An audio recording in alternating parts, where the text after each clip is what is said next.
Genji 2 is an action game which is based on Japanese history.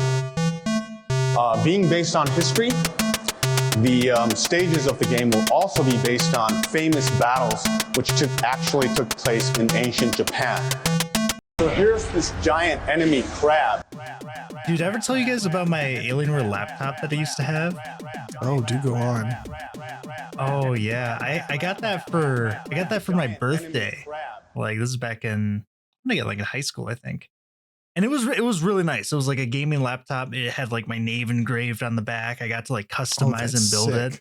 it. My mom gave me like $2,000 and said, "Here, build your computer. Here's your birthday gift." And I got it, and it was so good. It could run Crysis, like the ultimate benchmark. Oh yeah, like I was legit playing Crysis, and I tried to play it on my old laptop that I originally had, which was just like a hand-me-down, and it just wasn't happening. I had to instead play Sims 2, which is great, but it's no Crysis. But what ended up happening is there was some like issue with the motherboard for that series of laptop that my laptop had that would slowly corrupt the hard drive over time, right? So I kept having to like send it in to be fixed, and they wouldn't tell me what was wrong because I didn't know this at the time, and neither did they. So all they would do is they just reinstall Windows and send it back to me.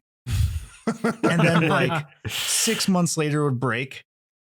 And at this point, I'm like, I'm not sending it back again. I'm just reinstalling Windows myself. Fuck that. And then it would break 3 months later, and then 2 months. And then it's eventually devolved to the point where every couple days I'd have to reinstall Windows. Jesus, man. The fact you kept going back. Well, I sent it back to them like probably 4 or 5 times. And that's how fast this happened, because the warranty was still good, where I could send the whole thing back like for free multiple times over and over and over again. And they would not fix it.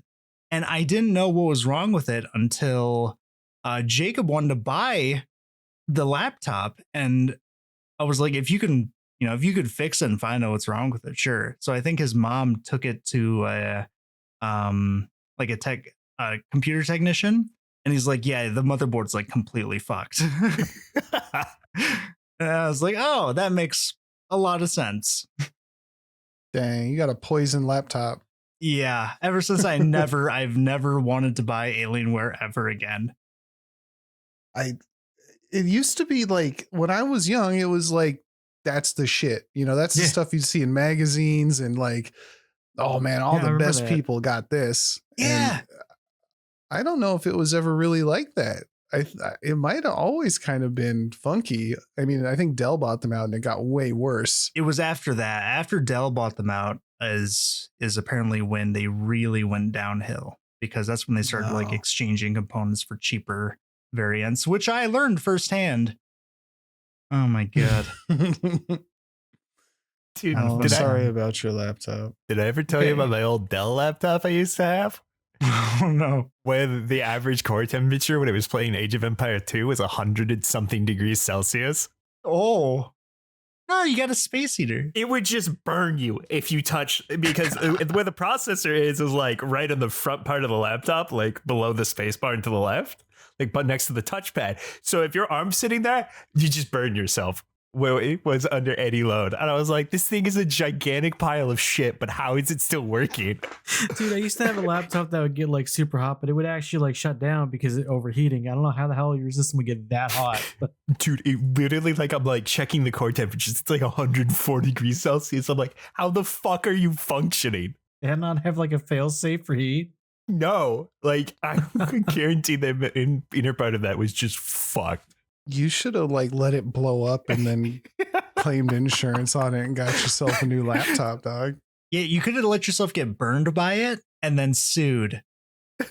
Yeah, you could have hot coffee'd your laptop and been a millionaire. Oh well. Oh well. Oh well. Welcome to episode 32 of the Giant Grab Podcast. I'm your host, Fliz. I'm joined by these laptop having fellers, Kylar and Tsun and Jacob. And well, now I lost my place. God damn it. We were almost, me and Fliz were almost laptop boys when we were scrolling on Amazon. Yeah, the Amazon screw up that they were like, Well, yeah, they were trying. We found a laptop on Amazon one night at like 2 a.m. that was a like $4,000 laptop for like $80. And we went over the specs, and Kyler's like, this can't be real. And it was. And then we both bought it just in case. Cause like, even if it wasn't real, like the chance that it was too good to pass up. You know, for a $4,000 gaming laptop, $80, I'll take my chances. If they just send me like you get the what I thought what it was I thought it was a like one of those stands for it, and they just put in the wrong name or something. But I was like, but what if it is the laptop and they just fucked up the price? What are the chances? So we ordered it. Apparently very low, because we did not get our laptop. You guys got an email instead. You're like, well, we fucked up. No laptop for you. Yeah, because it was supposed to be like a listing for a motherboard, right? Was what it was actually supposed to be. And they listed the wrong item. $80 motherboard? Yep. I don't know. Either way, we didn't get the laptop. That's the second time I paid for a laptop and didn't get it. What happened the first time? What happened the first time? The first time my boss found a deal on Craigslist. And we drove like an hour, him and me, and we spent like $500 a piece. We were hyped. Like, this is, laptops were kind of rare at that point. And we went to a parking lot and a guy met us, and we gave him $1,000. He gave us 2 sealed boxes of laptops, and we went, cool. And then we drove away, and we should have known something was up when he backed into the spot, because he left immediately. I cut one box open and there was a brick inside. Oh no. There was a brick inside the other one as well. But my boss now had 2 very expensive bricks to put on his porch. Well, pretty cool. I don't have a laptop anymore. What I do have is gaming news for y'all. I don't even have it. You guys have it. What you guys got this week? Oh, I got a few things. Here. That's what I want to hear. So first, some Overwatch news, because we've been talking about Overwatch and Marvel Rivals and stuff. And Overwatch 2 is officially returning to China. Hooray! What does that mean? Back in actually 2 years ago now. Yeah, because they pissed off China. Yeah. Yeah, they Blizzard lost their contract with NetEase, which is basically their way to actually introduce the game and have people play it in China. They lost that contract. So for the past 2 years, Overwatch 2 has not been a thing in that country. Now, did they lose that contract because of the caster? Was that same thing? No, it came out that apparently they were fishing for better deals from other companies, and NetEase found out. And they said, fuck you. Get away from me. You want better deals? How about you have fucking none? Yeah. So they've kind of reconciled their ways, and it is coming back mid-February. So, yeah. And what's interesting is what they're doing, because like the game's been out of commission for 2 years. So they're hosting like custom events where they're going to allow Chinese players to basically redo the events that they've missed to earn all like the battle pass rewards and everything that have since been there. And I guess they're also going to have like custom skins exclusive to China. Maybe we know that they're getting them, but we don't know if it's going to be outside of China. I don't know how to feel about that. I don't either. I mean, disdain just because it's Overwatch, but on top of that, like the practice of making skins country exclusive.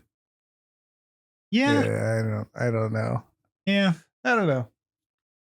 But it is, I guess, kind of cool that they're letting the players kind of catch up with all the stuff they've missed. But you can also view it as the way of like, oh, my favorite game is back. I can't wait to play it. And they just get hit with ads of just like, here, buy this battle pass and this one and this one. They introduced even more depression into their lives.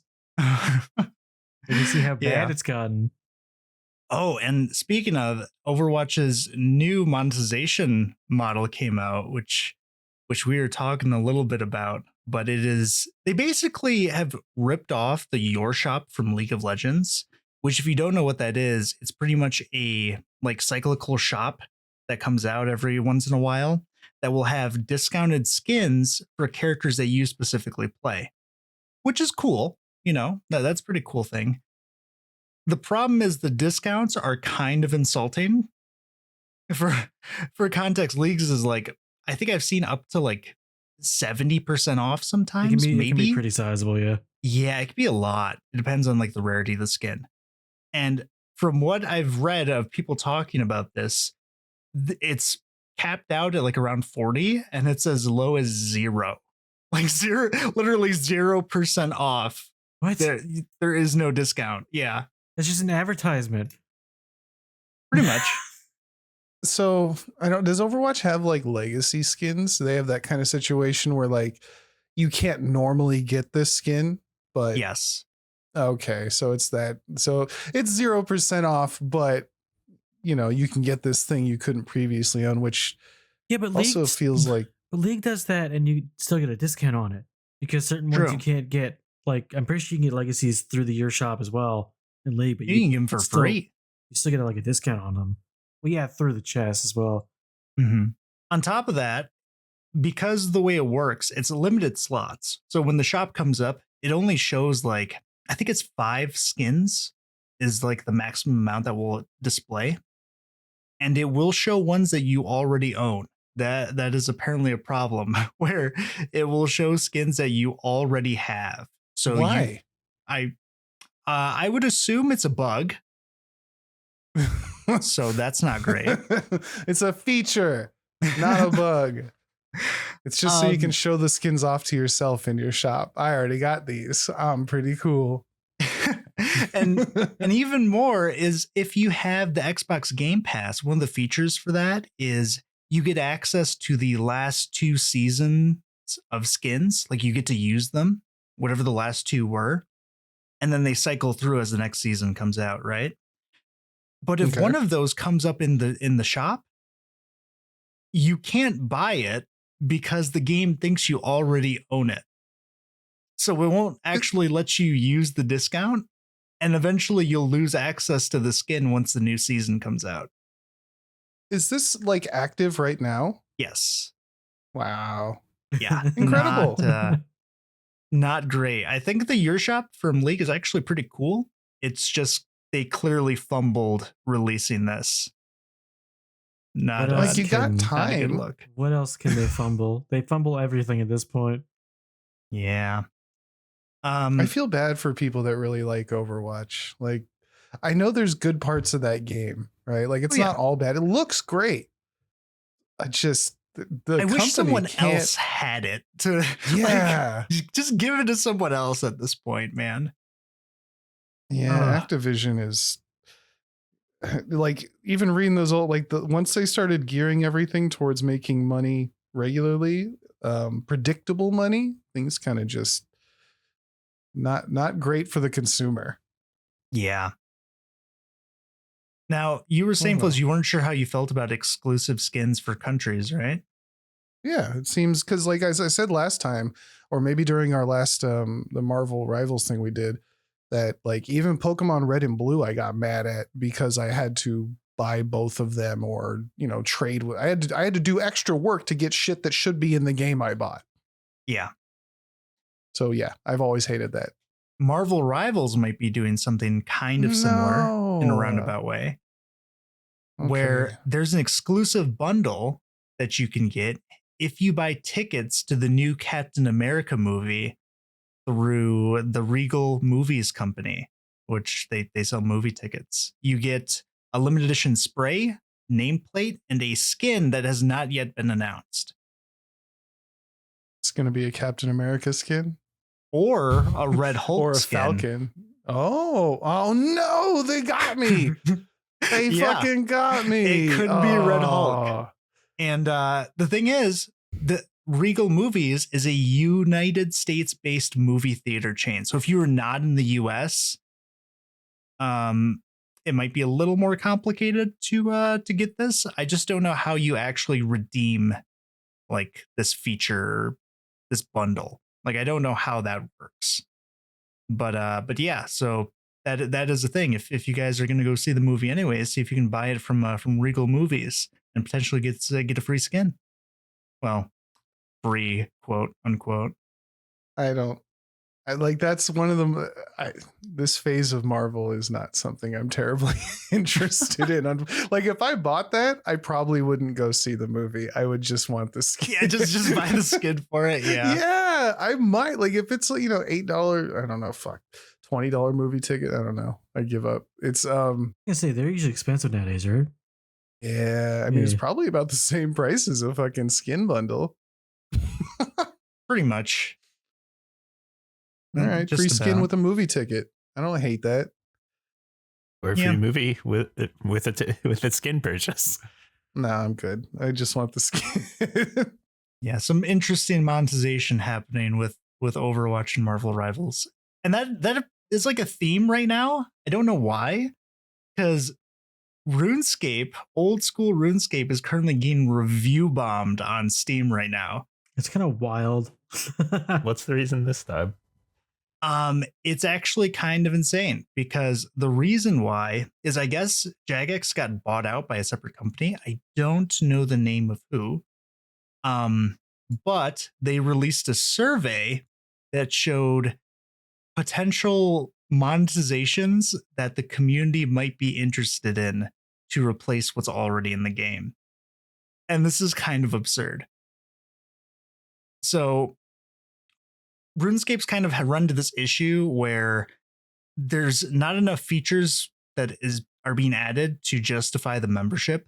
Like one basic thing is that you pay, I think it's $14 a month now, and you only get one character to use.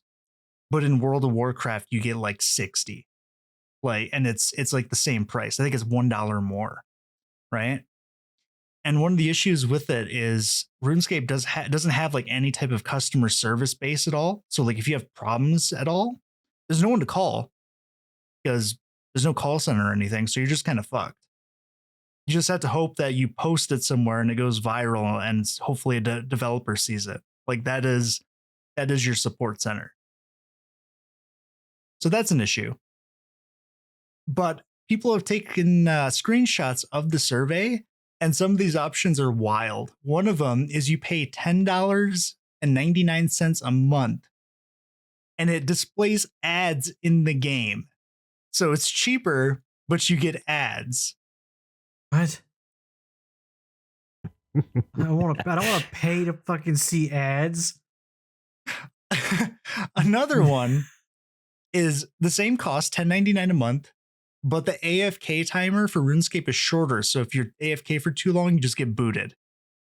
And if you want to play another character, it costs another $14 a month. Huh.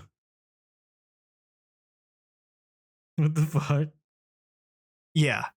And then the most egregious one people are talking about is $32.49 a month, $32.49 a month. And what you get is you get character name reservations, quote, enhanced player support, and you get to pause your membership. This is for old school RuneScape? What the fuck? Yeah. Well, it's for old school and RuneScape 3, which is the newest RuneScape. One that no one plays. Yeah. Imagine trying to go back, right? Like you played RuneScape for years when you were a kid, and you come back and they're like $32.99. Dude, $350 a year is the monthly or the yearly subscription cost for insane. That. It is insane. And apparently what people are talking about is there were a couple more. One of them was enhanced security features for your account. Like what? The stuff that should already be there. That should be like basic. Why do you have to pay more for that? That's insane. You know what you could get? You could have like, I remember when Diablo 3 came out, you could get the BattleNet, right? Like they had your account and then you would get like a little key fob or something, like a little keychain. You're talking about the that had your yeah, okay. Sorry, no, I know what you mean. The like it was like a little keychain. I don't even remember what was on it, but it was it was like you needed it. It was a secondary verification thing, but it was like having a physical thing that you had to use to log in every time. It was crazy. Authenticator fob, right? Yeah, that thing. I wish I still had mine. Those are probably worth a little bit of money now. What a stupid idea. Now you can just get like an app on your phone. Yeah. It just does it automatically for you. Yeah, so this got me curious. I actually looked over to the current membership and how it's structured, right? And I didn't realize that there's actually 2 memberships now. There's a normal one, which is a 1 month or 6 month recurring membership. But if you buy the yearly one, you get what's called Premier membership. And it's pretty much like a bunch of just garbage. Like you get, it really is like you get monthly drops. You get a free boss instance, Wait, loot crates. extra daily keys, Premier artifacts. And the most wild one to me was you get what's called VIP world access, which just lets you go into a world with no one in it. Oh, good. Isn't part of the point of RuneScape, the social aspect? Nope. I get my own little world. It sounds like when you play one of those mobile gacha games and there's like 10 different kinds of like, you need the premium pack, the daily pack to get all these free rolls and 2 free rolls a day with it. Like trash. That's what it reminded me of, like the whole top up mechanic too, or like, oh yeah, spend your $1.50 a day and get your top up. Like it's pretty garbage. It's predatory. It is. And there's a statistic on here on the website that says 90% of players are members, which 90%? 90% is what the website says, which I wonder if that's because the only people playing the game anymore are the ones that are willing to drop a membership on it. Like, I wonder what their player base actually looks like. It's 9 people. It's time to move on to 9 people. Y'all RuneScape players need to move to Aaron Shore. Probably. Did you hear that it has a demo? Demo. Well, yeah. Shout outs to the Aaron Shore dev for coming through and telling us that it's got a demo. We appreciate that. That's pretty awesome. It was pretty great.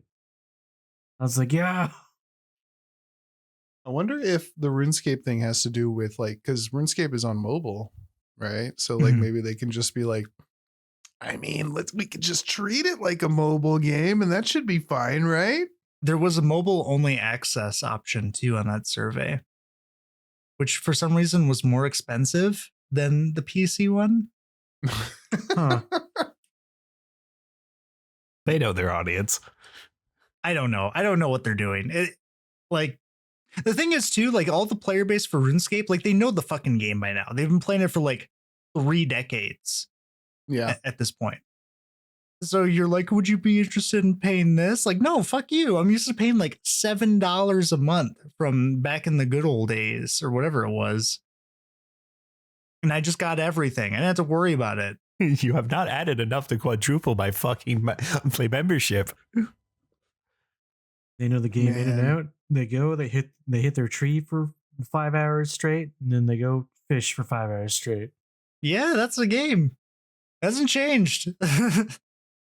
Dude, I'm seeing like this problem with live service stuff where like at any point it could just all go back, like Marvel Snap being deleted, not deleted, but you couldn't play it for whatever. Yeah, banned. Because that is a money sink of a game, you know? Oh yeah. And to have a live service game where they can just go, oh yeah, no, the price is like tripled. Suck it, nerd. I know all that stuff you had is worth a lot to you, so pony up. That's horrible. Marvel's free. Marvel is free. We're just playing it today. Pretty good. On top of that, Epic actually released the Unreal Fest Seattle 2024 recording, where basically they go over like the new features for Unreal Engine. And it's a lot of technical stuff, which I'm not going to go into, but kind of just to talk about like what a lot of their aims and what they're trying to do is pretty interesting. One of them is they're really aiming towards more using the engine for mobile games, to the point where like they're focused on lighting and ray tracing, and they're really trying to get Unreal Engine to the mobile market. I don't need my phone to explode in my hand. I don't need my phone to ray trace, dude. No, that's so much. It's a phone. Stop. Hey guys, I got the sun in my pocket. I tried to use ray tracing. dude, first they're like, yeah, we want to make you have to constantly upgrade your PC to play new shit. Now it's like, now your phone's going to explode if it's not good enough. Yeah, if you're ever stranded in the Arctic tundra, like just boot up Genshin Impact and you're good for the whole 2 minutes. It'll work. Imagine you have something on your phone, you actually hit it, and you're like, "Oh, my phone's about to blow in 2 seconds. I'll be back." Just let me pull out my giant ass like 13-foot phone or some shit with like two 3080s or some shit in it to want to play these new mobile games they're aiming for. No, it's crazy. And also they're trying to make it so it's like cross-platform mobile games, like AAA cross-platform games. So that like, I do like. Yeah. That's interesting, yeah. It's interesting. I don't think it was ray tracing. I think that was me misspeaking there. It's a different type of tech they're trying to do. Ray tracing's funny though. Yeah, but beyond that, they definitely are trying to focus on making the engine more efficient, because that is definitely a problem. They said they're trying to make it so lower hardware can run the engine much more efficiently and effectively. So that's definitely an aim for them. I just don't know how effective it's going to be, because seeing all the other stuff that they're working on too, that looks pretty dope. I'm not sure how much of a priority it is, especially with how fast tech is like growing right now. That sucks so much. Go for it. The other thing is, to double back a little bit to them wanting to release AAA games, is the Resident Evil 2 remake for mobile. I forget which app store it's on, has sold less than 10,000 copies. Like no one, especially survival horror AAA games, people don't really want, I would assume. I wonder how many people just looked at it and said, "There's no way my phone can run that," and then just didn't bother. I wonder how many people's phones who bought it and it couldn't run. Like, because that number can't be zero. Like, there's some people that just like, I can't wait to play Resident Evil. Doo-doo. Well, now I'm curious. Is it like full price? I'm not sure what the price is. There's so many issues there. Like, because if it's full price, no, I'm on my phone. If it's like a horror game, no, I'm on my phone. Like, if I looked at that in the App Store, I would think it was a scam. I would look at that and go, no, that's not real. That's going to be Bejeweled when I open it up, except it's going to cost $40. Like, I can see why it's not selling very well. So the app is free, right? But there's an in-app purchase for the game for $40. Damn, I nailed it. There's also a $5 option to unlock all in-game rewards. That's stupid. Why? No, I'm a little sad to hear that they're gearing more towards mobile than, because Unreal 5 has been my PC hates my I'll stop talking about my PC. It's apparently trash. I don't know, because like from when I hear people like talk, like the 20s and 30s tend to be what people have. Like, it doesn't feel like people have the 40s very often, or if they do, it's like a 4060 or similar, which is like I believe the 4060 and the 2070 Super are like the same performance wise, minus the architectural upgrades you get like frame gen. Other than that, like they have the same horsepower essentially. So I really don't know like what the actual statistics are for like how powerful most gamers have for their PCs. And what's wild is watching the demo, like seeing the things that they're talking about working on. It feels like why are we even bothering with some of this? Like, one of them was they're trying to incorporate their nanite rendering to render trees so that each individual like leaf and branch like has dynamic movement on the nanite rendering engine. And it's like, dude, my buddy Fliz can't read people's names. I Your can't. game is deep fried. It is crunchy as fuck. You got 30% of a game there. The other 70% it can't be rendered. I would only have to assume that this is a push because of how much bigger the mobile game market is than consoles and PC combined. You know what I'm saying? Like mobile churns out way more money every year. I think it's like 55-45, but that's only if you combine PC and console. Yeah. Crazy. Well, So I actually mobile. have some numbers on that, which we'll Oh, do you? get into a little bit. Yeah, I do. What? But another thing too that they definitely have been working on is making it easier for developers to create very large scale worlds, more focus on open world and large terrain, which I know is your favorite, Fliz. I know you love that shit. I don't hate it. My PC just can't handle it and I don't have time. Send help. Send a checkpoint marker. So it has some cool stuff. Unfortunately, they really didn't talk too much about like some of the efforts that they were going into for making it more optimal. They talked about like some parallelization processing that they're trying to do, but really nothing too in detail. They're really more focused on a lot of the new tools, which is fair. Beyond that, though, we did have, or rather, we do have coming the GDC State of the Game Industry, which we've heard some news about from their survey. I unfortunately don't have access to the survey right now. I do have a summary which talks about some of the numbers here. And one you're thinking about is like mobile compared to like PC and stuff, right? And it turns out that PC game development is like really high right now. It's according to the survey, 80% of developers that took part in the survey, which was over 3,000 devs, said that they were working on games for PC. And that was the highest platform. And then what was really interesting is one of them, which was at 44%, was the Steam Deck. Apparently 44% of developers saying they're trying to make games that run and work with the Steam Deck too. I still don't know anybody who has one. I know one guy. Anyone he's like an emulator machine? Yeah. I Yeah. didn't even use it for Steam games.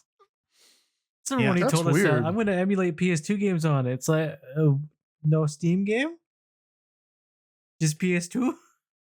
Man, we need to talk to like an insider, somebody who can explain all these weird little things to us. Yeah. Why is everybody spending so much time working on a handheld console that nobody owns? If you think that's weird, what is also strange is one that's rising in popularity is web browser games. Like what? Huh. Like NFT games? No, these are basically like the old Flash games that just run on like, on your web browser. Apparently it has gotten like more popular. Dude, I know itch.io has a ton of them.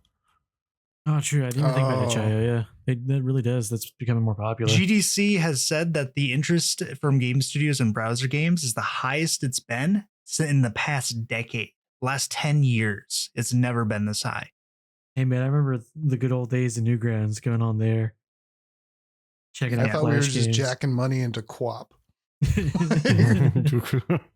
Now settle this in Age of War. Good old Quap man. On top of that, this is I don't know how I feel about this, but apparently a third of all AAA devs that respond to the survey say that they're working on a live service title. That makes sense. Yeah. That checks out. It should be more than that, honestly. That's all any game developer not developer, but company wants at this point. Well, one of the things about it with all the live services, they're getting harder to make because of oversaturation. Like there's so many, and people that are a part of those live service games, like you struggle to move them from one to another. So it's kind of becoming really difficult to build like a sustainable player base through live service games now, just because the ones that are out there are just like, too big to fail. Like You're not going to fucking Yeah, beat Fortnite. Yeah, I can't transfer my Fortnite skins to whatever new thing comes out. I'm not losing all that time. I mean, not me, but this hypothetical person who plays Fortnite is It's not you. going to change You when can't lie. it's me. We see sorry, through it's it. You me. fucked up. I know. You fucked up. You saw my V-Bucks account. Now you know why I'm always broke. That's why you can't get you can't buy anything. It's all you're just buried in a pile of V-Bucks cards. Help, I'm drowning. Can you imagine? You can hear me come in and just the kicking of Shuffle. V-Bucks cards all over the ground. Yeah, you hear you slip on some. And then an interesting part of this report too is, of course, generative AI, where 30% of respondents have said that they believe generative AI is having a negative impact on the games industry. And that is an increase from last year by 12%. And so what do you mean by generative AI? Like what So how pretty could much that like be negative? Chat GPT and such. And they actually, a lot of developers gave the reason why they think that generative AI, like Chat GPT, what was the other one? Claude and stuff like that is like intellectual property theft apparently is like something that a lot of devs are really concerned about. Basic like energy consumption just for the planet, like it's just bad. It takes way too much energy to do this. A decrease in quality as well has been noted from AI generated content. And then just other different biases within AI programs and different regulation issues too. I can see that because I saw this thing that was kind of interesting where, I mean, I thought this is how it worked, obviously, but it wasn't really put into a concise point like this. But somebody was saying AI has serious limits right now. And this is just what like ChatGPT and stuff, but like the example they gave is you could ask it to make a watch, right? And every time it made the watch, no matter what time you told it to set the watch to, it would always set it to 10 after 10 because that's the nicest looking way to sell a watch. So all the pictures online of watches all are set to 10 after 10, and that's all AI has to pull from. And so every generated picture you get is just recycled. It can't get past that. It just because it only has so much information to work with that it can. Anyway, it was kind of like, okay, so it's really kind of limited to what's already out there. Oh yeah. Yeah. It has pretty much no ability to actually use anything in true context. It's just, yeah. And one of the interesting things, I'm actually going to ask you guys a question here. What role in game development do you think uses generative AI the most? I know one thing that's getting used a lot in like smaller communities is, and for more indie things, is it's a good translation tool. Translation, okay. I feel like art. Well, Art? I know indie, and I've seen a lot of indie things with art. I don't know about major ones though. So art translation tools. Yep. I feel what do like you think?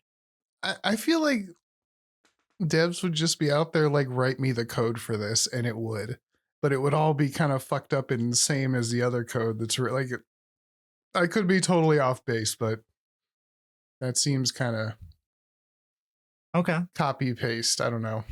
So the top 3 roles from the respondents for this survey, the first one was respondents that worked in business and finance roles were 51% likely to use AI. After that, production and team leadership with 41%. And after that, community marketing and PR at 39%. Yeah, that checks out. Wow. And then devs were only at 36% said that they personally use generative AI.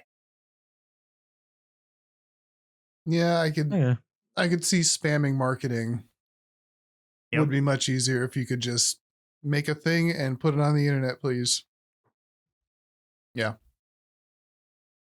Yeah, and unfortunately, I don't have the numbers for like artists, but I do know that last year the amount of artists that use it was like really low. I think it was like 12%.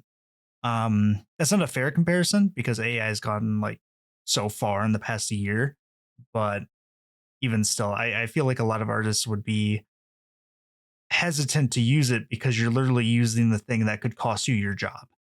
Yeah, you're shooting yourself in the foot for something that people are going to call you out on anyway. Yeah. So, There's a lot more information from the GDC about this. It is possible to get your own report, and also they have like a big event too. So if you're like an aspiring indie dev or something, they are having their event in March from this March 17th to the 21st in San Francisco, California. So I think they have a streamed show too. So if you're interested, they have a lot of different like exhibits there. So go check them out. I wish I knew more. I'd go down there. I'd learn. I should just to see what it is. I could. Yeah, I could do some that. investigative journalism, Fliz. Go talk. Never to mind. some My people. truck's broken down. That's not happening. Sorry. Wow. Just What push a it to the turd. top of a big hill and then drift. Yeah, I'm gonna take a Whee! bus. But yeah, that's it for me. All right. Well, thank you. Sometimes you say things, and I wish I understood them more. Oh, I'm sorry. I want to contribute. I'm just not that invested into that world. This reminds me of the tensor cores, or the successors to the Nictor cores, or whatever the fuck you I said. don't know what the fuck a tensor core is. I still don't know. I should have looked it up as soon as I didn't. As soon as I It's- realized I didn't know, I I should just have asked googled him, and it. he started busting out Guardians of the Galaxy terms. Man, I don't know. No, it's pretty much just a No. processor that's good with like AI calculations. That's all it is. Oh, okay. Remember That's that pretty for much next it. time. And You that's how won't. you can And think of it. And I've already forgotten what you said. Oh, Okay. no. All right, you want to follow up soon? So I found some. Apparently, the Marvel Rivals devs, it's something they might ban you for, and apparently, this has been an interesting way people have been potentially cheating in competitive. Oh, Apparently, there are cases of people using mouse and keyboard adapters. oh Like yeah. for Yeah. console? So basically, Oh, yeah. what they do is they use the adapter, which makes it make it look as though you're using a controller. So you can take Mhm. advantage of like high sensitivity aim assist in like competitive play. So like Oh, yeah. people are like cheating by doing that. But they now they're aware of it, and they're like, we're gonna what was the quote here? We will take measures to vanquish this nefarious behavior. Oh, I saw a clip of somebody getting banned for 100 years. Yeah. And I said, cool. for that specifically, or No, this was just for cheating in general, which I think we've definitely run across cheaters.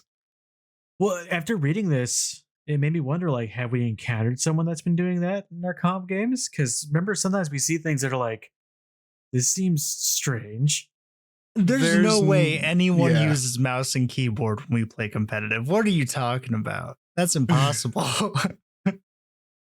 Well, Well, I think you're missing what I was like what I described. I mean, I'm just kidding. I mean, because when you play comp, it's you can't. there's no play against crossplay. console. Yeah. We play on PC.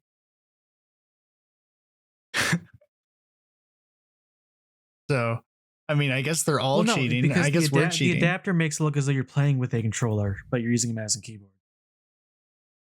So Oh, are you? that would work for. You're yeah. saying they're abusing the aim assist? Yes, so you can take advantage of controller features such as high sensitivity aim assist.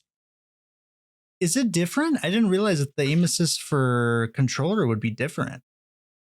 Oh yeah. Yeah. It's always different. It always is, yeah. Do you remember when we were playing Halo and we stopped because we looked I at do. the stats of aim assisted like pros on controller versus like the worst pros had better aim than on console had better aim than the best pros on PC. Like it wasn't even close. It was gross. It was something like the top 1% of people in aim on keyboard and mouse were the 50th percentile compared to 50th percentile of controller users. Like Yeah, all of like top all the level competitive Halo is done with controllers. It's the same Oh. thing with Call of Duty. All of them use controller, all the pros. I actually just saw a clip the other day of a pro going, I'm going to prove to you mouse and keyboard is nothing. It's not the controller. It's me. It's the skill. Just get shredded over and over. Cannot hit shit. What the fuck is this? I quit. I give up. It's like, and then I think back to when I used to play Call of Duty and I thought I was good when this is like Black Ops. And now I just feel like it was all aim assisted. Like I was nothing. I was being carried by the aims because it's strong, especially in Halo. Oh my God. Halo's insane. It was ridiculous. Halos would rotate for you. I don't think I played Call of Duty really on PC very much. It was always console. But I remember one thing about Call of Duty is you just had to have like your cursor around an enemy. And as soon as you aim down sights, it would snap to them. Like that was a thing that it would do. That's for sure not a thing on PC, at least not for me. No. Yeah, I mean, I always hear the argument that mouse and keyboard is better. I think it's only better in certain situations. Aim assist really overcompensates, in my opinion, for a lot of the controller's faults, Yeah. Do you think mouse and keyboard tournament setting is more professionally integrative than console? I mean, if everybody's using the same thing, it doesn't matter. Yeah, it's a level playing field is the most important thing. Okay. I feel like keyboard and mouse, there would be more.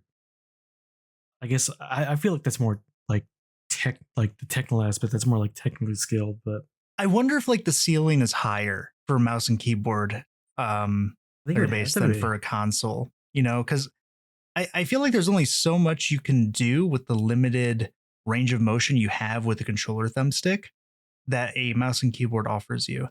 But at the same time, I've watched Necros play, and he's just like, I can't even see what he sees most of the time. Just rewatching it, I had to like go back and be like, how the hell did he even see that person? That's like watching. Do you remember watching Shroud playing like any FPS game? Oh yeah. And if you like, he used to have, like, he would like it probably still does it, but he has like the cam on his hand, and you just watch him just like aim at someone, and his hand like freezes as he's firing at them, and it's like, Jesus Christ, this guy is insane. Yeah, people are just built different. And he's just like, how do you even see that guy in the distance? Yeah, it's nuts. All right, anything else? I found this is something interesting. So, have you guys ever heard of a game called Fortune's Run? It sounds familiar. It's an indie game. It's an indie sci-fi shooter. I think it was being made by a two dev team. One dev left because they just weren't interested in doing game design anymore, and now I guess it's in the end of its like life, like, or end of its development cycle, but it's not going to see any more updates for a while because the lead developer is going to jail. Oh no! And why? she had to What make did a he- post. So let's see. It says here, so she had to make an update saying it was an update titled "Extremely Sad, Depressing News," and the dev put, "This is what her quote was: I've been sent to prison for the next 3 years. It's a long story, but I lived a very different life before as a game developer and wasn't living very well. Like, apparently, like she lived a very violent life and hurt a lot of people." Oh my god! So the crazy thing about that is the other developer was their ex-wife. Oh, okay. I didn't know that part. That's not mentioned in this article. They'd been sentenced sentenced to prison for 3 years. It took 5 years to get that sentence through. They had that looming over them for 5 years. Dang, that's crazy. Did people like the game? It's very Is the positive game on any Steam. good? It's very positive on Oh. Steam. Yeah, Oh no! people are looking forward to that game, and then this happens. They need to put it up for adoption so someone can get it. Yeah, just hand it over. Hand it to Yandere Dev. He'll take care of it. Oh, no, get it away from No, me. he won't. No, Let's that put it touch. in his cum chalice. Oh, Oh. come on.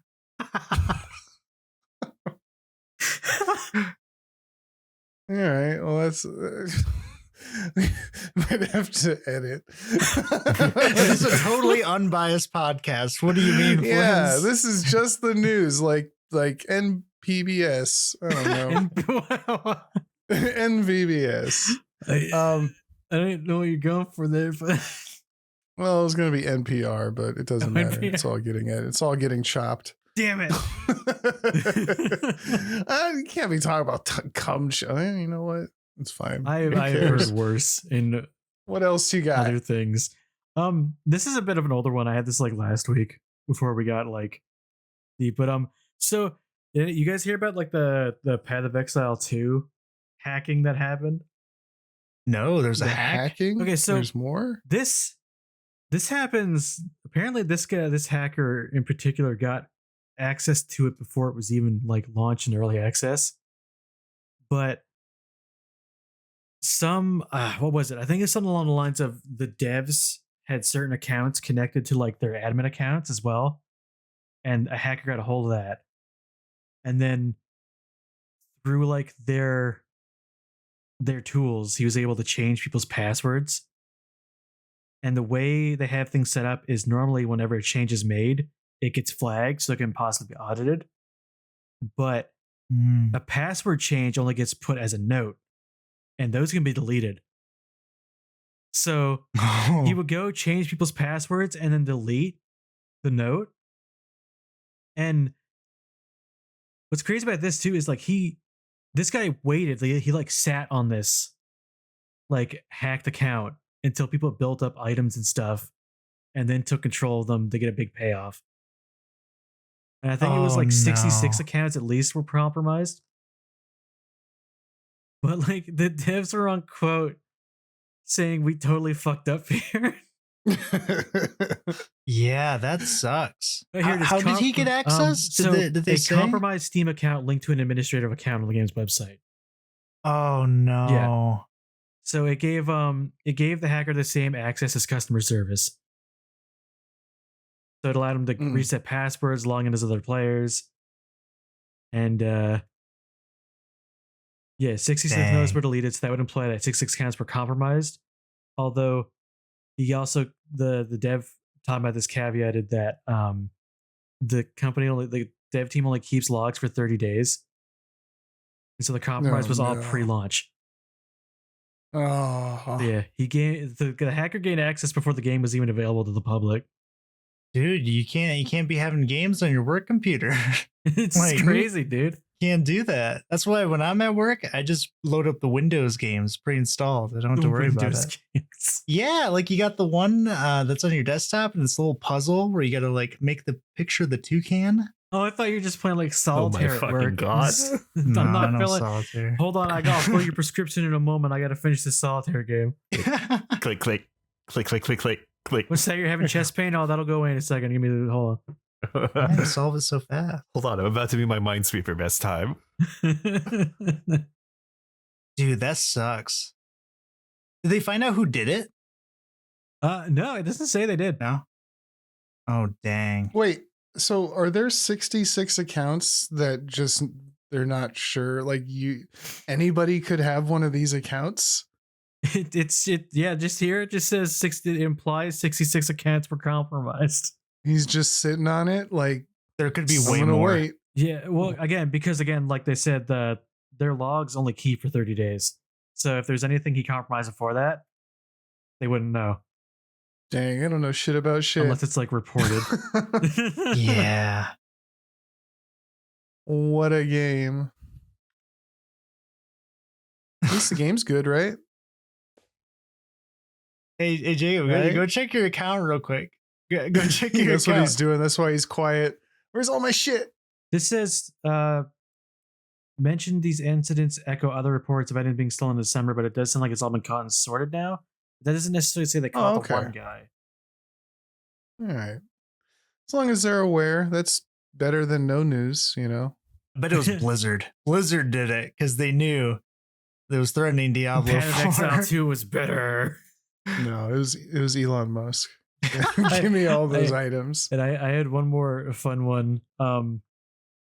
Apparently that about a game called I guess it's a dinosaur horror game. called Oh, Code I think I was Violet. going to play that and I never Yeah. did. So, what was it called? Code Violet. Oh, never mind. Yeah, it's a Dino Crisis like game, but it's it's news about why their the dev team doesn't want to port it to PC. And it's as simple as this: they don't want anyone modding vulgar versions of their characters. That's it. That's fair. They don't want I sex agree. mods. That's fair. Dang, how sexy are their characters then? I don't know. What's this called? Code Violet? Code Violet. I gotta see. We gotta do some investigating, like For How, research purposes. how Oh, Rule no. 34able are your characters?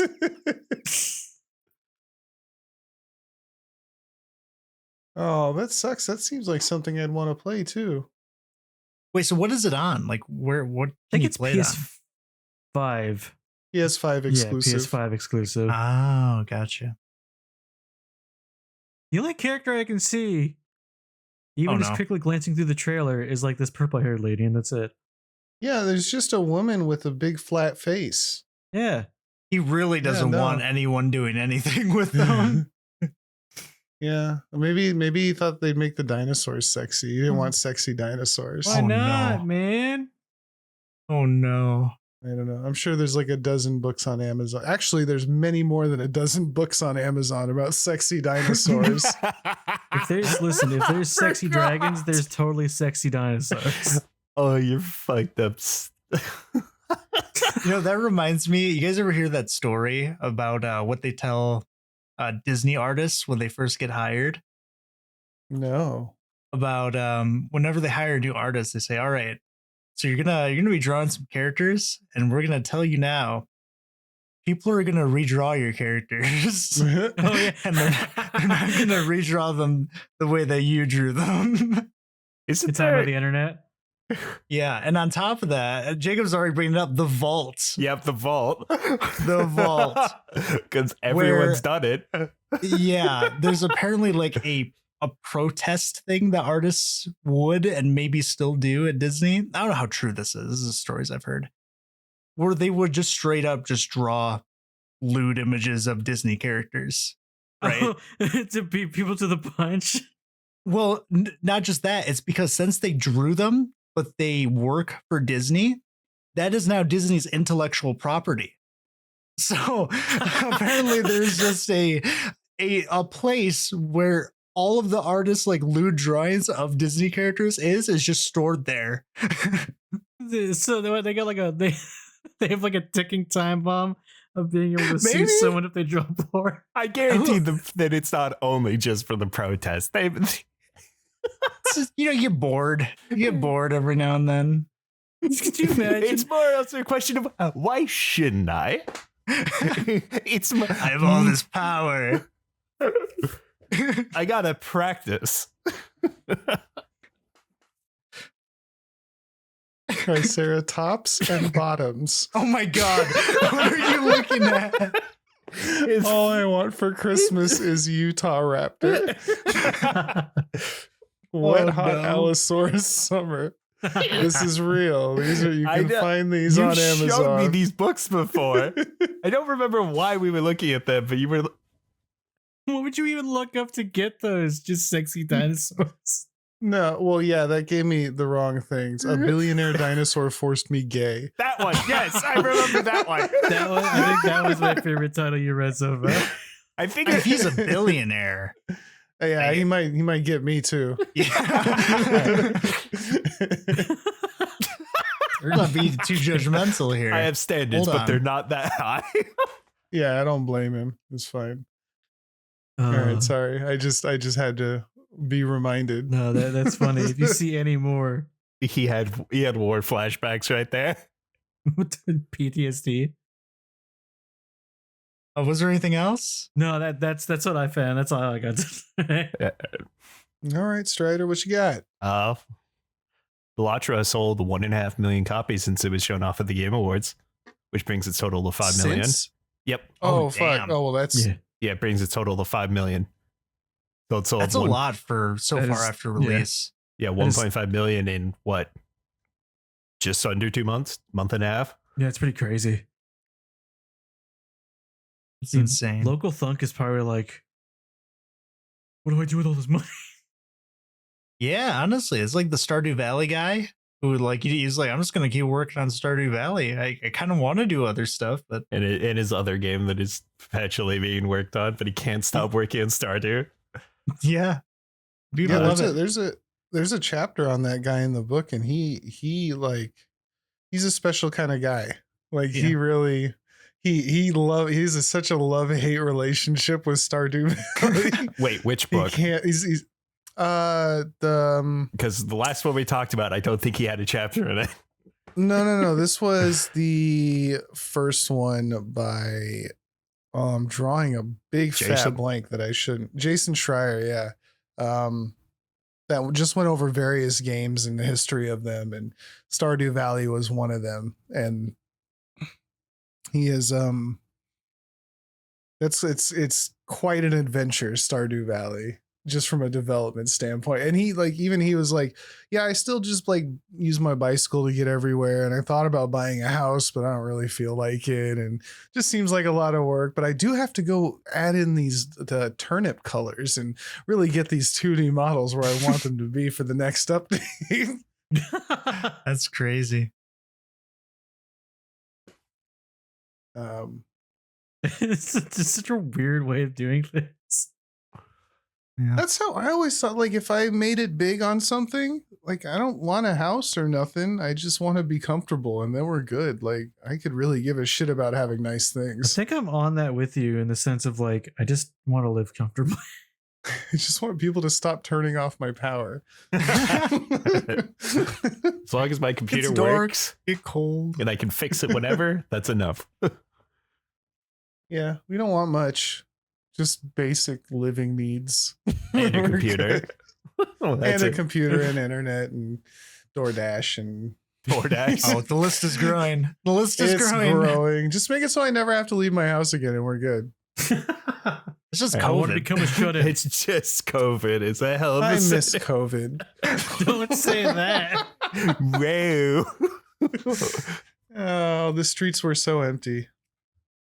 You can go joyriding all the time. That's why your Congrats to truck's broken. Balatro, though. That's pretty huge. Yeah. I haven't touched it in a while, but I enjoyed it. Another indie game is apparently Hollow Knight Silksong. They finally confirmed that it's still in development after not saying anything for years since, like, I think, like, 2019 or something when they showed it off at an Xbox event? Or It's been 2020? a while. Yeah, I'm gonna be honest. I thought that already came out. No, dude. That fandom is losing their mind. They're going Oh my- insane. Yeah, I thought that was already a thing. I never played it like the first one, so I just thought that was already a thing, and I just didn't pay attention to it. That's good.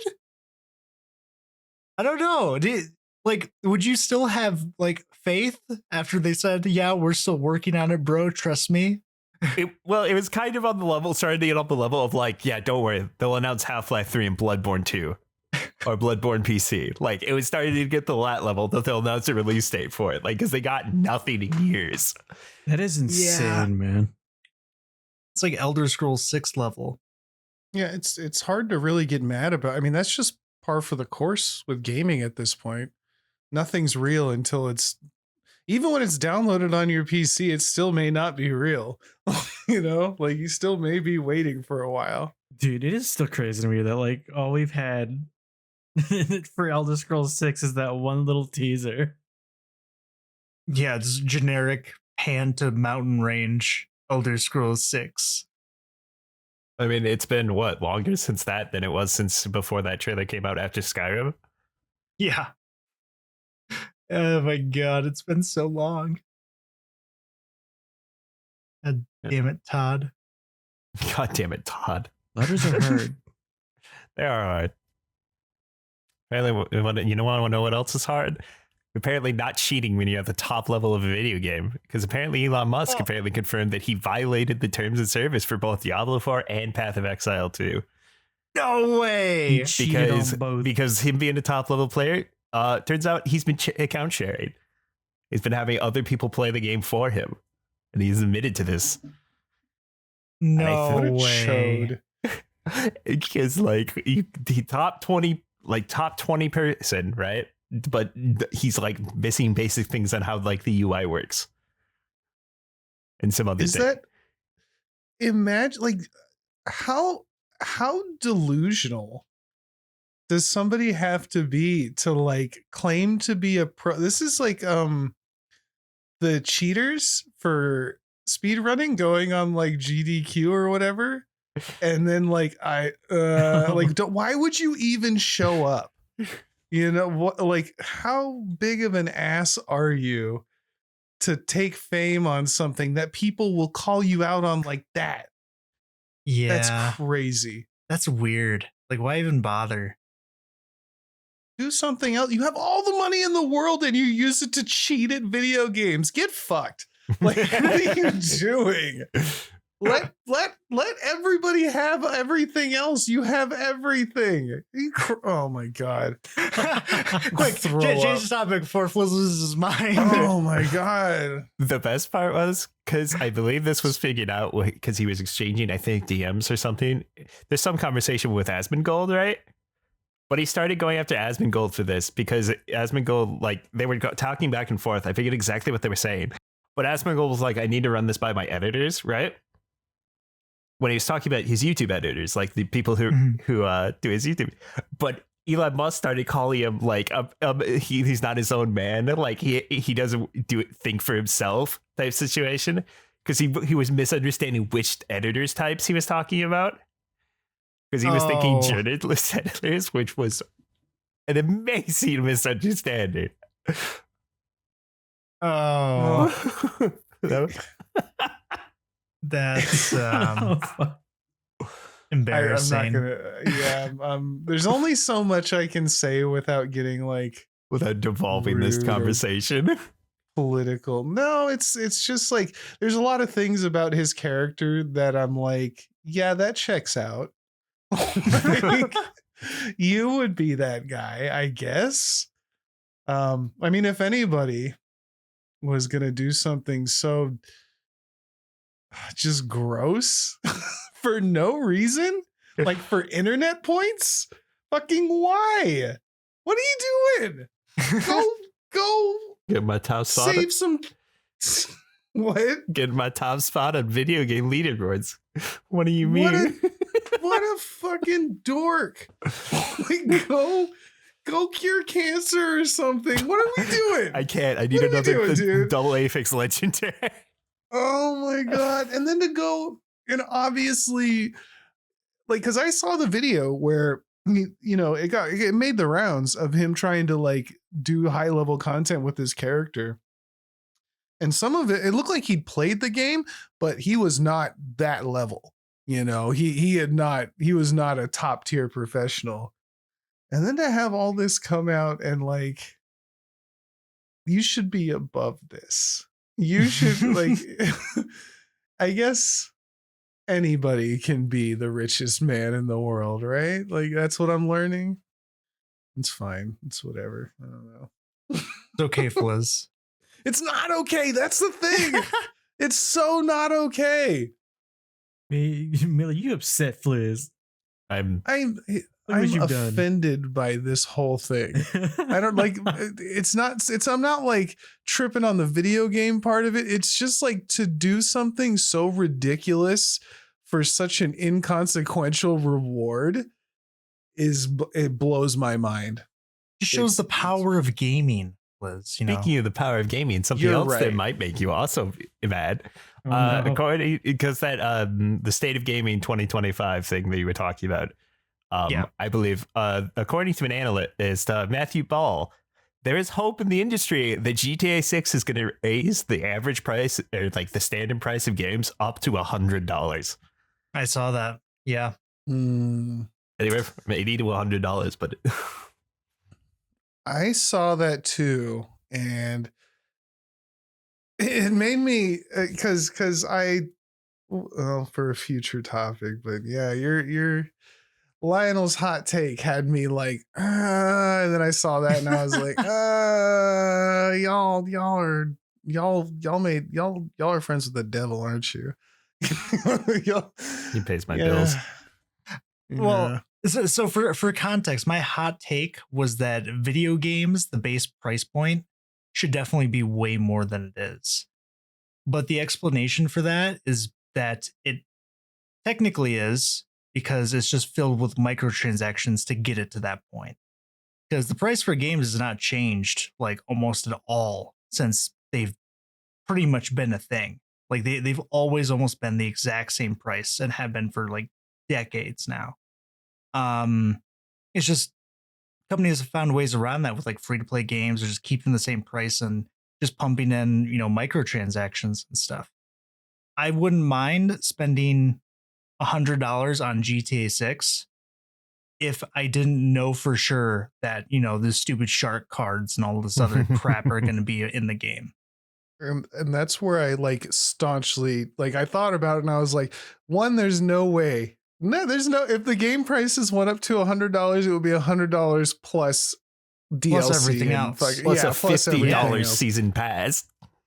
And secondly, like any extra money that was made isn't going to devs. Like we've seen that over and over again. It's getting, people like Bobby Kotick another couple $1 million in their bonus. Like that's all that's doing.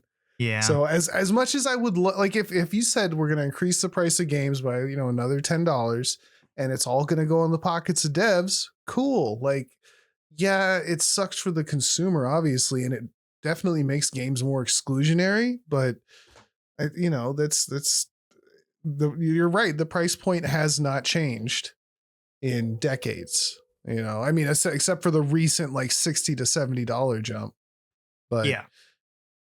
I remember being a kid and counting out before going to Best Buy, like $50 plus tax to make sure I had enough in change to like get whatever I wanted to get. Cause that's how much everything was.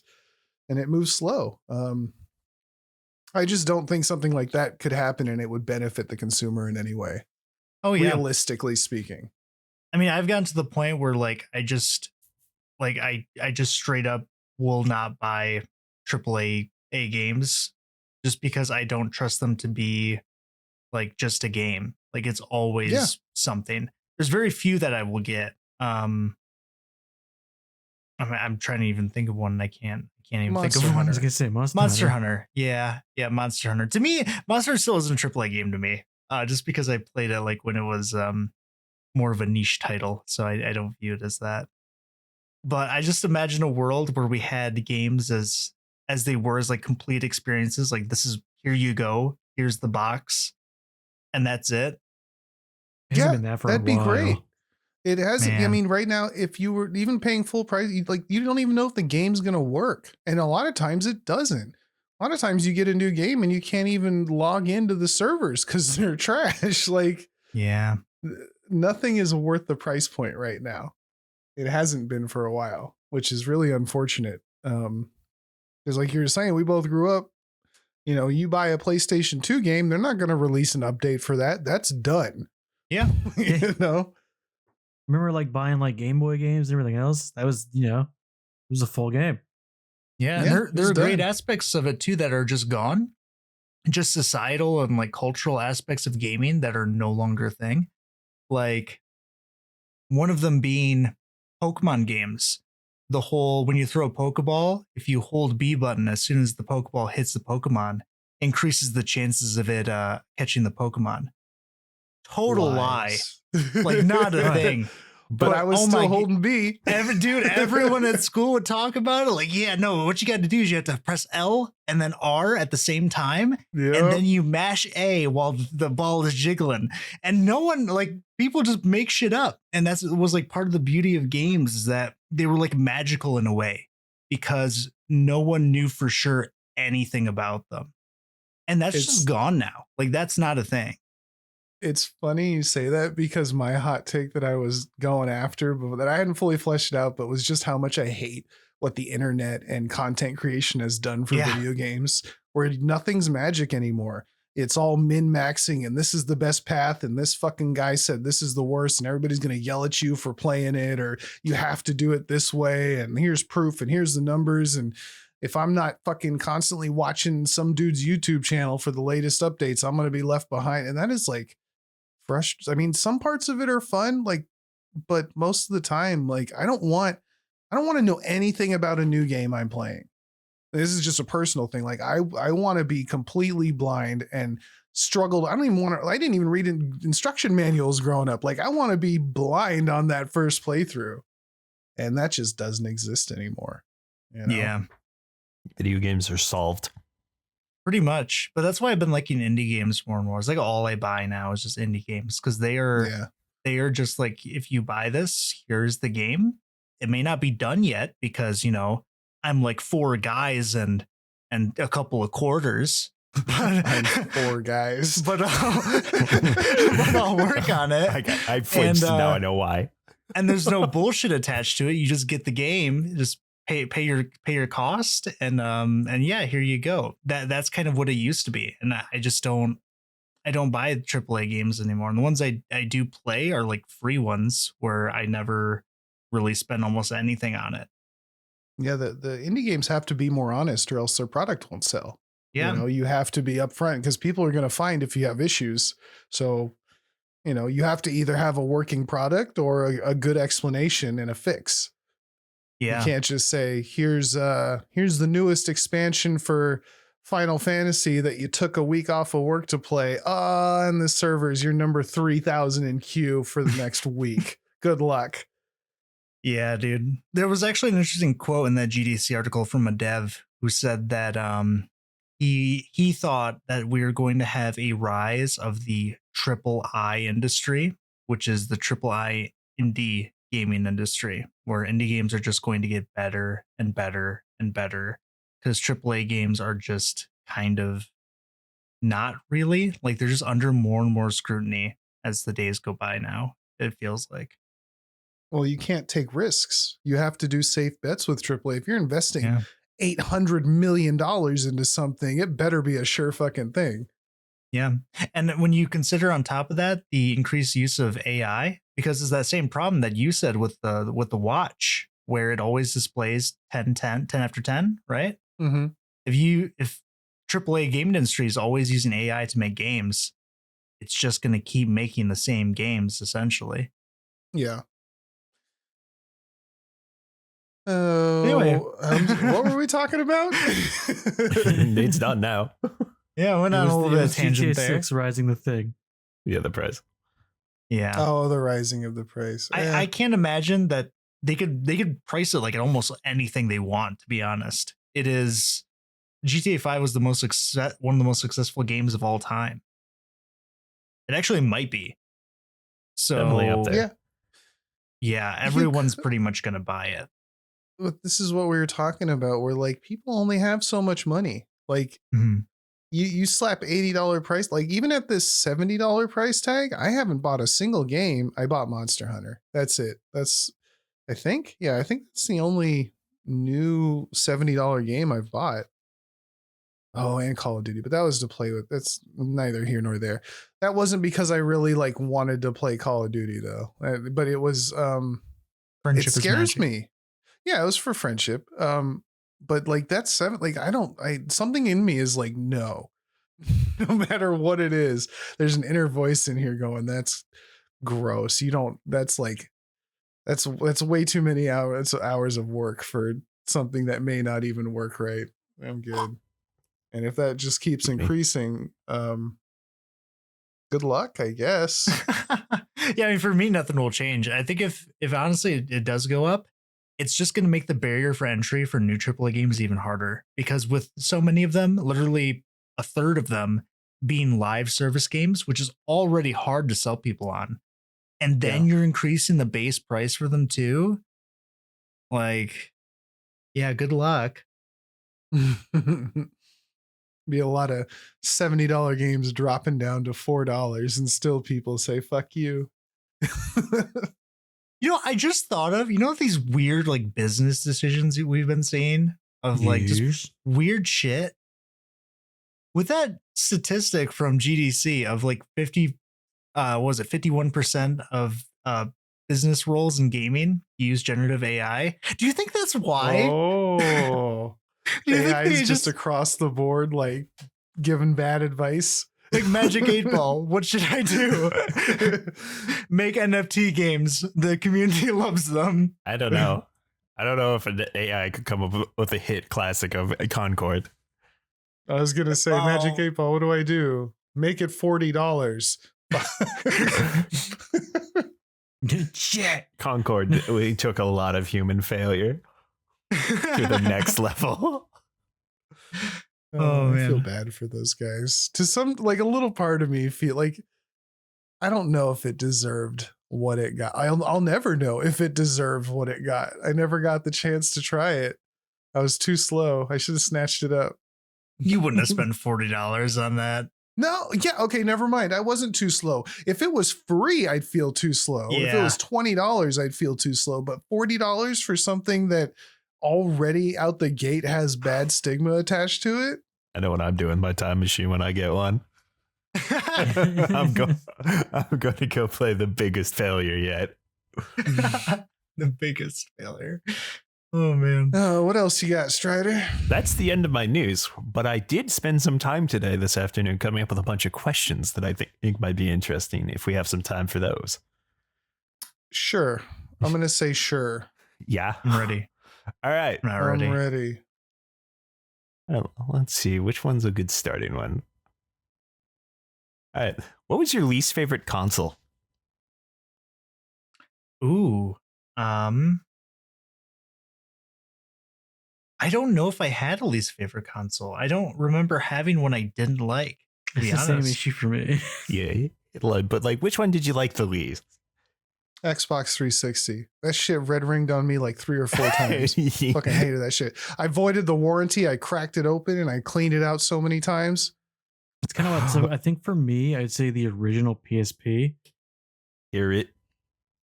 Or Oh, the really? the Dude. PSP. Like the first PSP. The PS Vita was fantastic. But Okay. I can't really do the PSP for me was like I remember holding it and being like, this thing plays music. And Same. I thought I was looking at the fucking future. Here's It the was thing, though. insane. Is I still really like it. I don't know. I had to choose the least, man. No, for me it was the Wii. I liked the Wii the oh, least.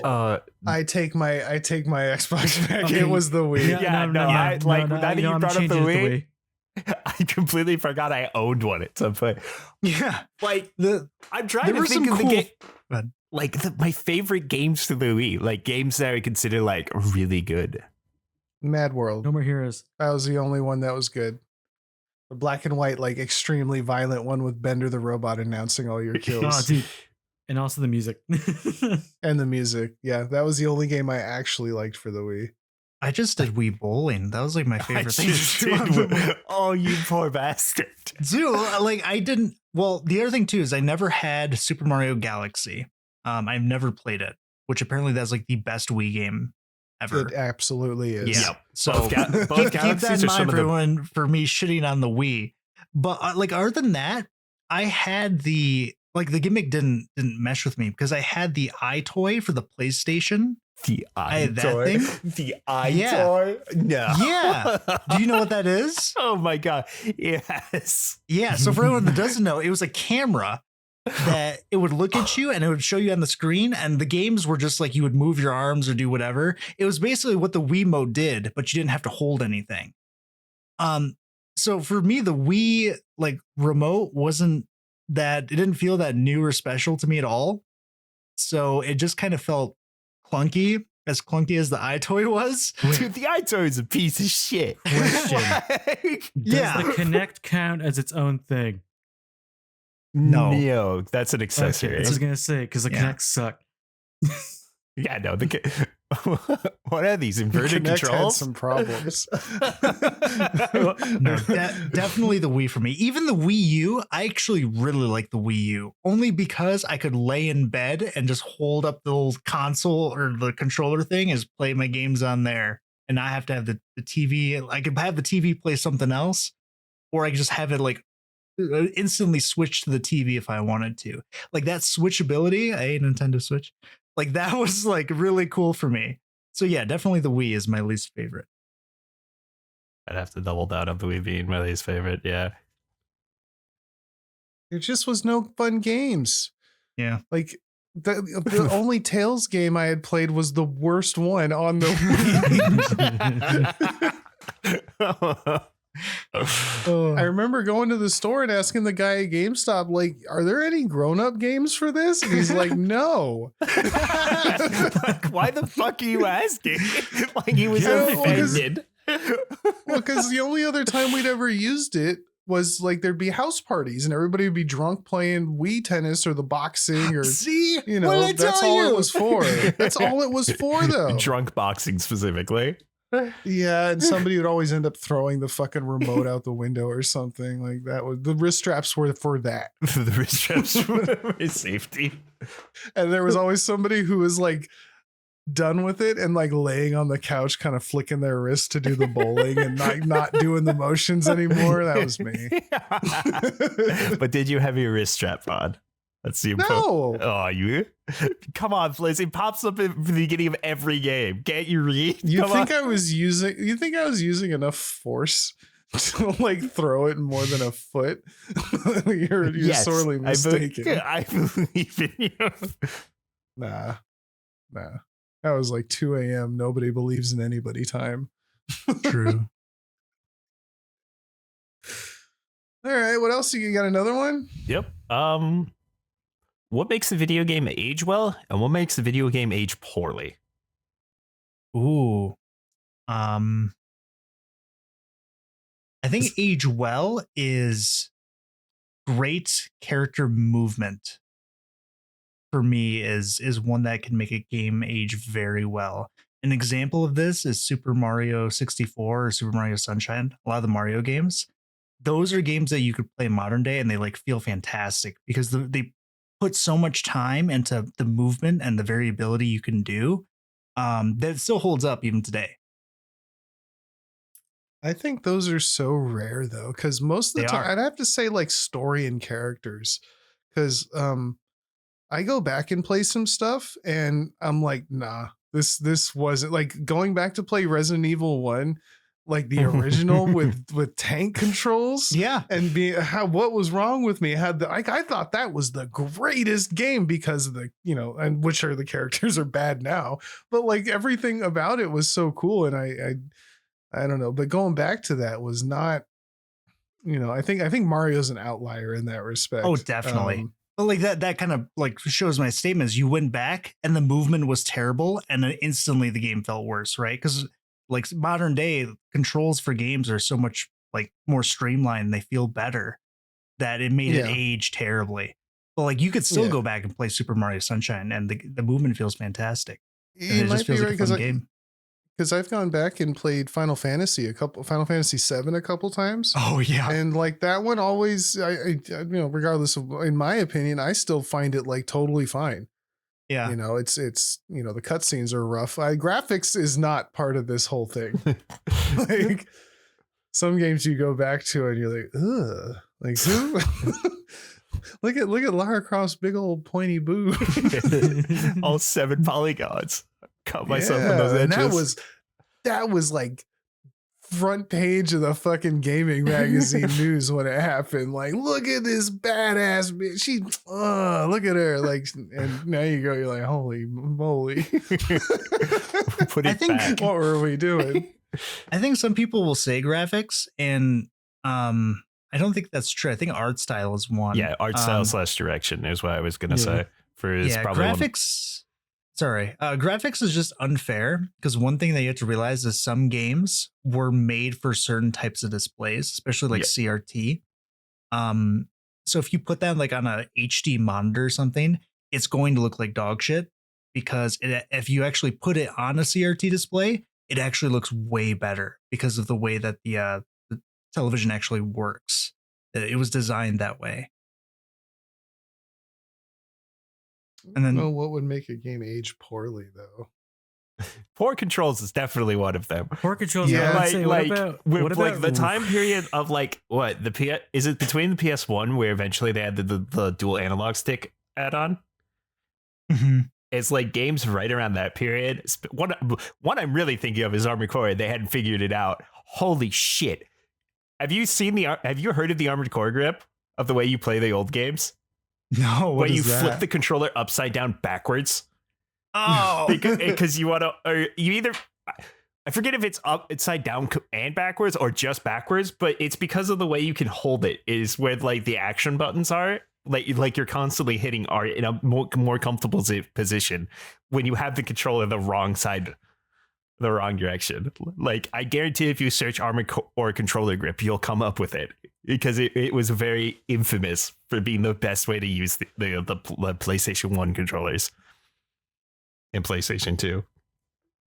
Yeah, anything where you controlled a camera before a duel was like GoldenEye. Ugh. Oh my How about god! the- how How about about that this, was- like the C-pad? Yeah, How about the original Resident Evil 4? I remember you trying to go back and play that, Fliz, and you were like, after like half an hour, 40 minutes, you were like, I cannot fight these controls any longer. I it might have just been me, but something about the port to PC just felt so terrible with mouse and keyboard. This seems so weird because like Resident Evil 4, you'd think the aiming would be fine with like massive. That's what I thought. I was sorely mistaken. It could have just been, maybe I had some weird setting on that wasn't letting me play it correctly, but I did not get more than an hour into it before I was done. That's not the remake. The remake is fucking fantastic, but that original port, no bueno. Stop and Noise shoot, stop bueno. and shoot. I think maybe narrative cliches is something that can make a game age poorly. I was gonna say Which writing is- things like Yeah, which is more unfortunate because that's not necessarily because cliches are bad. It's usually the opposite. Cliches are cliche because they're good and they're just used really often. And that's why they age poorly, because they are eventually used too often to where they're just like, ugh, this again. Yeah, it's like watching old comedy stand up or something where you're like, yeah, it's done. Like Yeah. we're way past that. Mm-hmm. I So think another unfortunately, thing, that is one. I think another thing that's probably going to help make things age poorly is just the expectations of game genres changing over the years. Oh, like yeah. very long term, because like what I'm thinking of is like very early RPGs where it's just like I don't know if you guys have this opinion, but nowadays it's like when I think of an RPG game, a story is very important for it, right? Yeah. But like very early ones were like, you're a hero, there's the demon lord, go kill them, and that's your fucking exposition, your entire dialogue, all I you was still need. okay with that too. Like, but like if that type of game coming out now would probably get panned for having a bad story type situation, or like no story, where like For sure. But back then the expectations were different. Did that one game you made me play? Not made me, but there was an RPG that I was playing that I don't think had any story. What was that one? It was all about like the old RPG mechanics, and it was very long. Oh, I don't know. Crystal something. Does that sound familiar? Crystal Meth. Crystal Project. Is that it? Yeah, Crystal Yeah, Project. would that be was that. a bit. Did that have a story, or was that just all old The story RPG was fun? very light on that. Yeah, it's a very light So one. I mean, but that's like now. But it was there. There was. It was more the like individual small stuff. But the game's story and narrative was basically what makes an adventure. So it's kind of almost a meta narrative. Yeah. What I'm getting at is that like now there's just so many different things that you can gear a game towards such a specific niche that you don't have to have everything and it can still be great. I could I don't know what the story of any of Elden Ring is. I can But go that over game's it. still fucking fantastic. No, I We'll be won't here for a remember it. while. It's fine. We've been here for a while. I'd fuck up so many names now. It's been a minute. This actually reminds me, this is like a topic of interest for you if you're kind of like nostalgic. There's a game, a couple of them actually on Steam that you can get that kind of explores this. It's called EvoLand. Yep.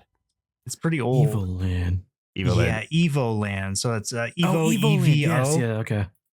Yeah, what it is, it's pretty much a old style RPG that pretty much runs like back in like classic NES times. And as you play the game, things about the game slowly update. So they introduce like new mechanics and like the graphics slowly get better and better until eventually you're playing sort of like a modern RPG. It's a very, very cool series. It's an older one, but it's really interesting. I think it's like $5. I think it's pretty cheap on Steam. It's actually on sale right now. Oh, is it? Oh, Yeah, look at the that. first one's like 75% off. For how long? Oh, Until the 25th, so 2 days. oh, so probably it probably won't be anymore. And then the But, wait. Oh, that's crazy. It turns from like Pokemon on Game Yeah, Boy like, to like You don't even have the Yeah. ability to go left or Chrono right at Trigger. the start, if I'm remembering Yeah. one correctly. really that's cool. Really cool little indie game. So definitely like just check it out. And if it sounds like something that you want to play for like a couple hours, and grab it. But The second one is on sale too. what's the next question? And I think we have time for one more question. That works. And here's a pretty straightforward one. What was your longest video game session? Like, in one sitting? Oh, dude, I'm pretty sure it was with you. it was probably when we were playing Tales of Xillia or Tales of Xillia 2. And I know this because I would literally fall asleep in my chair next to you, and you would be player 1, I'd be player 2. And you would run into a fight and you would wake me up to play the game. And I'd like be dead ass asleep. I'd feel you like poking at me. I'm like, oh, all right, got my controller. We'd beat the fight, and then I'm just like straight back to sleep. And I would just we'd do that for Power like nap. 3 days straight. But definitely took, I think, 2 breaks that weekend. I'm trying to think. Yeah. Mine. I would say our longest session was probably like 13, 14 hours. Yeah, And considering I that- was unconscious for a good bit of it.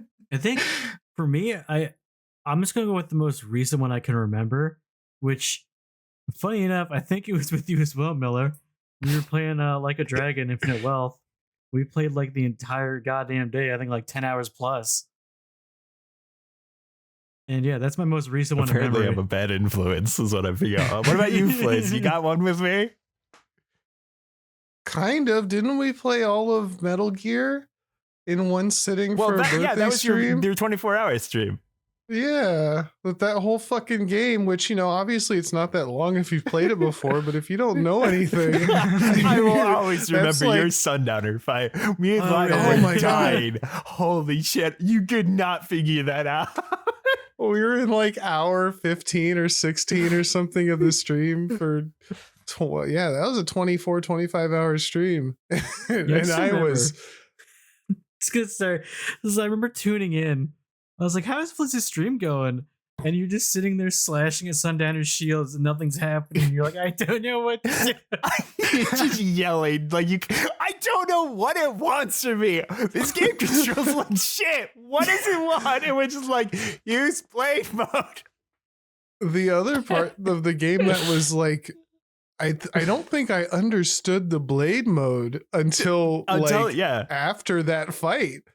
Like I never really, it would say do the thing and I just mash it and hopefully I'd get through. No, because I remember what you misunderstood is that the way blade mode slashes is when you move the thumbstick or the right thumbstick right to choose your angle and then release. Mhm. But what you would do is you would set the angle and then do light or heavy attack, which would slash in a slightly random direction.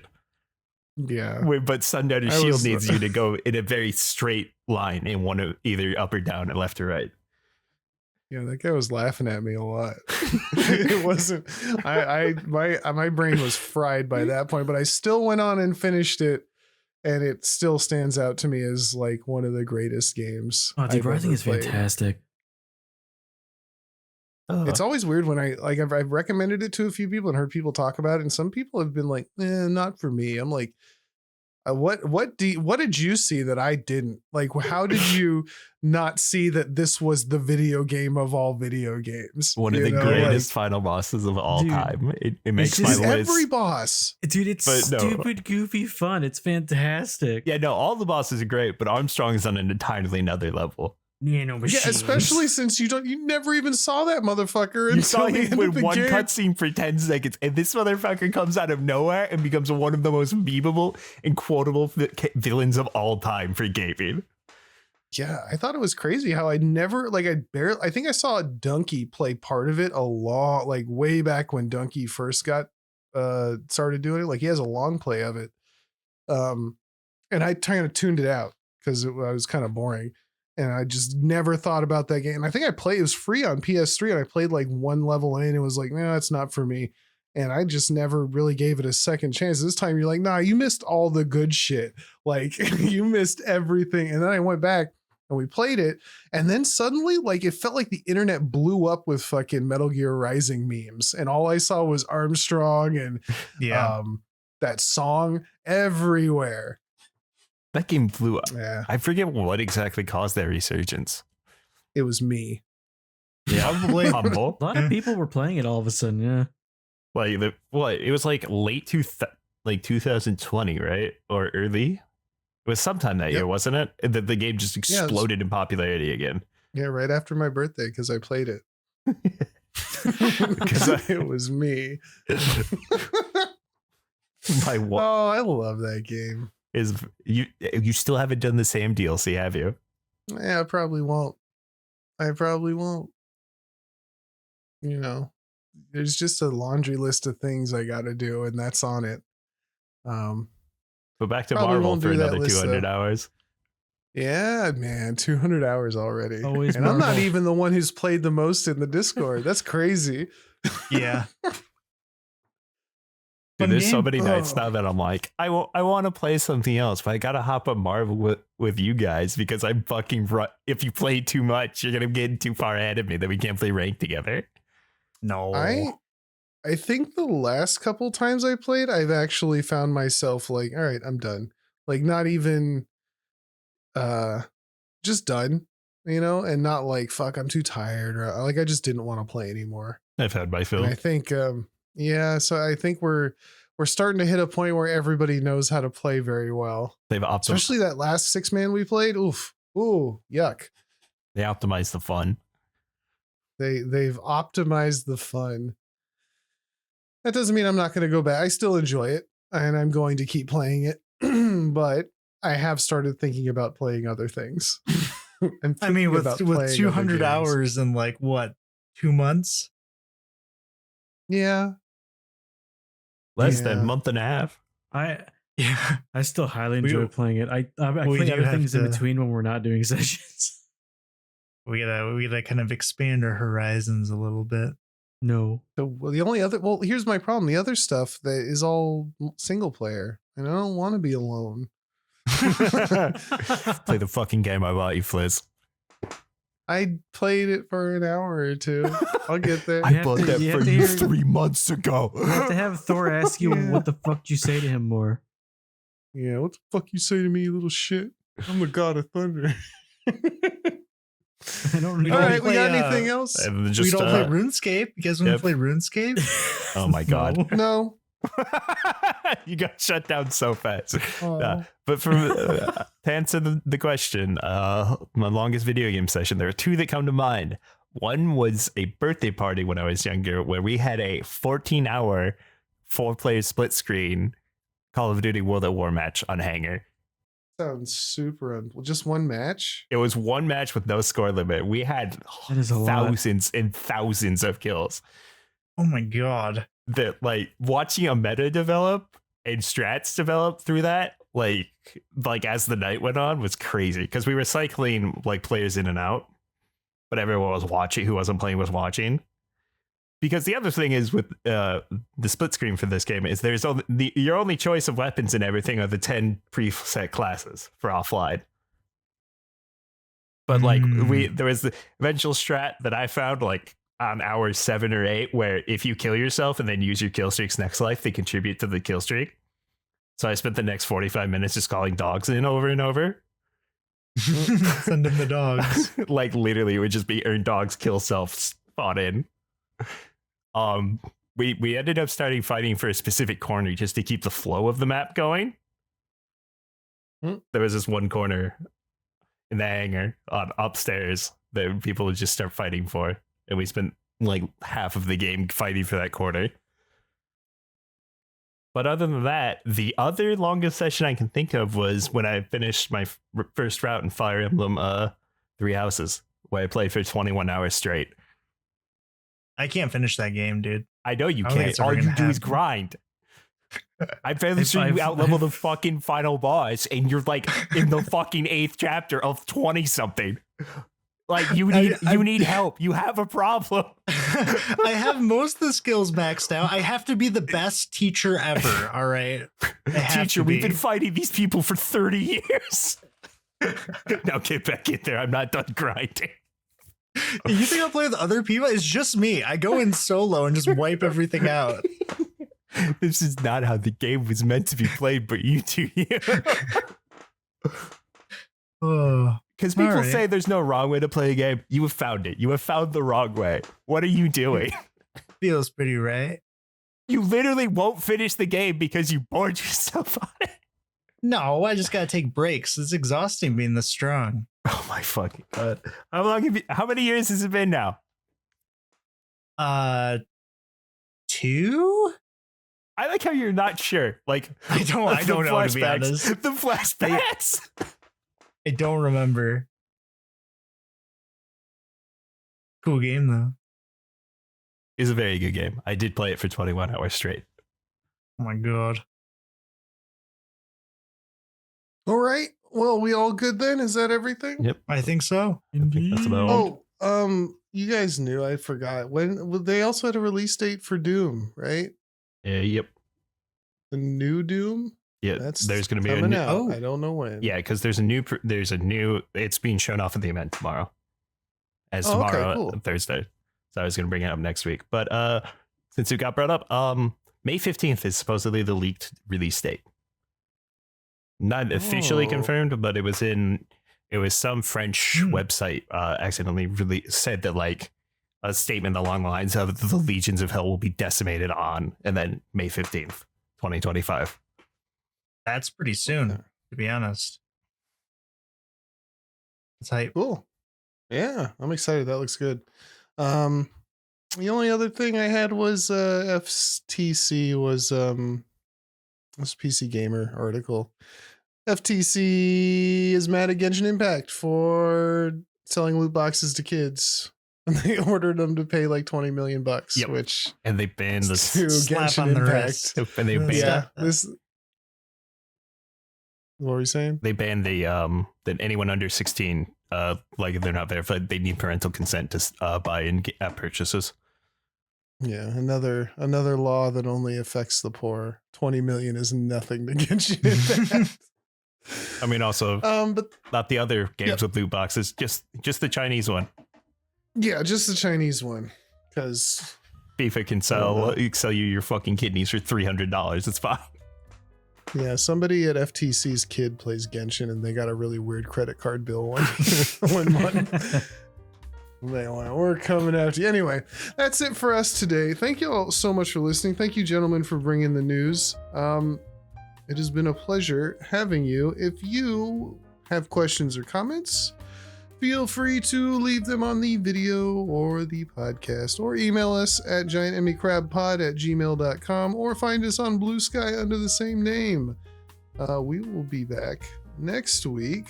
Do we have any plans for next week? Is there anything happening? I mean, there's that Horsey. Xbox event tomorrow. All right.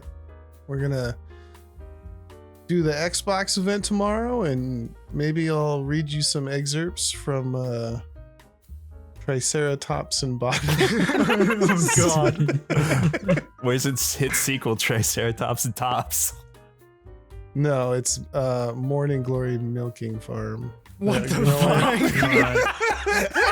fuck? that's Monster Erotica. That's different. Oh my god, Is it? these titles are so great. Okay, Where's the maybe werewolf next time ones? we'll find. Yeah, I know How do you're you into know? those. I don't. No, man, didn't. Oh god, we're gonna get into Audible and its problems. But I got a werewolf book off Audible, and I thought it'd be a cool horror book, and it was just fucking porn. And I was And I listened to, and then I forgot about it, and then I like re-downloaded it years later, and I was like, what's this? Oh, I haven't listened to this fully. What could it be? And then I realized what it was, and then I was like, well, I don't have anything else to listen to, so now I'm just at work all day listening to Werewolf Erotica. Fantastic. That's pretty cool. Anyway, that's too much information. For more information, we'll see you next week. Goodbye. Bye.